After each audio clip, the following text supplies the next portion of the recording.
Hello everyone, welcome to my new YouTube channel QA with Andrei. If you don't know me, you can probably guess from the channel's name that my name is Andrei, and I'm going to talk about everything related to software quality.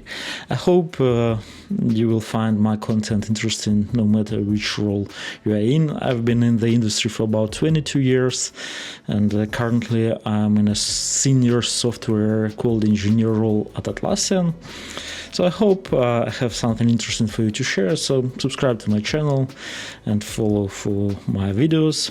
And I want to start with a very simple topic. And the topic is what's the difference between QC, QA, and QE. Well, QC is usually never used. It stands for quality control.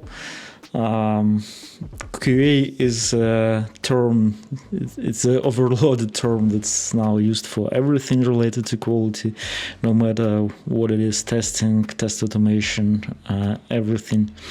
And quality engineering is a relatively new term. I think it was invented by Atlassian and now is widely adopted by many other companies. So let's begin. Let's start with quality control. Quality control is a synonym for testing. And the focus of quality control is product. So you get product, you test the product, and you learn about the product quality by running different tests. The goal of the testing is to identify defects in the final product, and the techniques that are usually used in quality control are manual testing or automated testing. Different types of testing can be performance, security, and a whole bunch of different things. But the idea is that you start testing when you have something to test. You have a product that is ready for testing.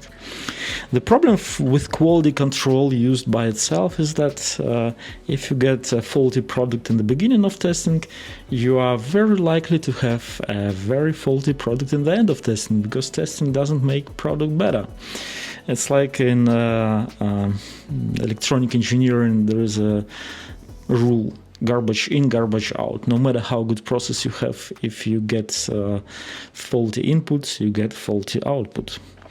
Therefore, in order to achieve a high quality product, you need something more. And this is where quality assurance is required. It was invented a while ago already, and the focus of quality assurance is a process, development process, testing process.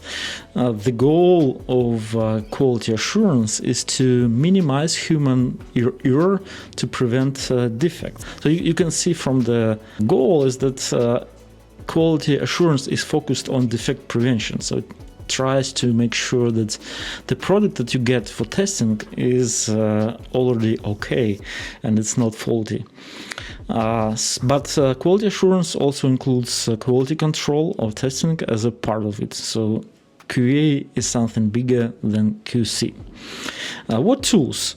Tools for quality assurance are documentation, development process, workflows, different tools, especially for configuration management, like version control tools, Jira, Confluence. All these things are needed for quality assurance.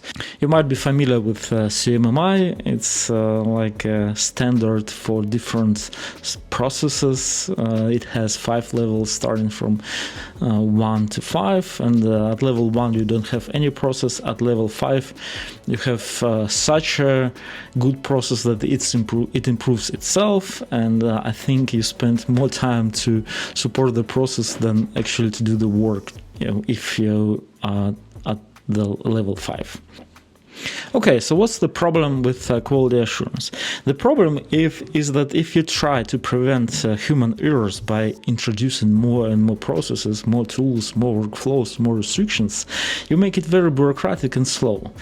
And also, people are not motivated to work in the company with very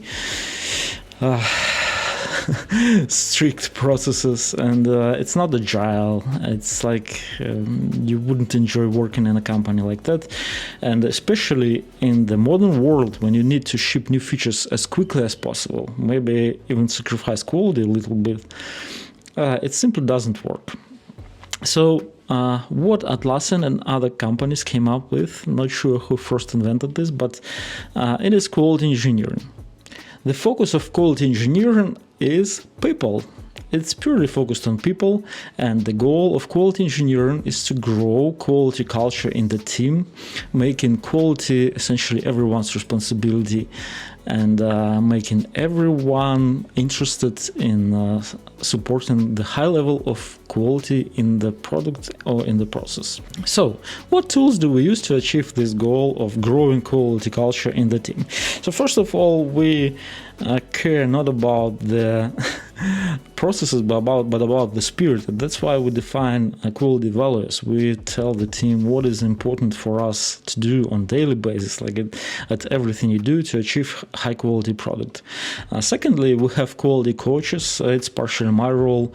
We help all team members to become better testers, to think about quality and embed quality in everything that they're doing. We use different modern agile techniques like test-driven development and others. We're trying to build very lean, lightweight process, which can be described in a one-pager, easily understood by everyone, and that avoids bureaucracy. And also we use a whole bunch of heuristic risk identification techniques that help to prevent defects on early stages rather than find them late during the testing. Okay, so what are the benefits of quality engineering? First of all, if quality is everyone's responsibilities and people genuinely care about quality, then the complex process is no longer required. That's why the product development can be lean and very agile. We can ship faster. It is very context-driven. If you see that something can be done differently, you can do it differently if it's in line with our quality values. You don't need to stick to a very precise, strict process, and everyone enjoys that. It's a lot of fun to work in this environment. So, just to reiterate, 3 different models. QC focused on product, testing in the end. QA focused on the process to prevent defects from happening and avoid human error. And QE is focused on people, growing quality culture and quality mindset in the team. So that's basically it. I have a little bit of homework for you. If you are working in a team, just think about your team and write down in the comments to this video what level your team at, what are you doing most, quality control, quality assurance, or quality engineering, and we can discuss it further in your comments. So that's it. Goodbye. Do not forget to subscribe to my channel. I hope I will record more videos like that. And if you enjoyed it, do not forget to hit this like button. Bye bye.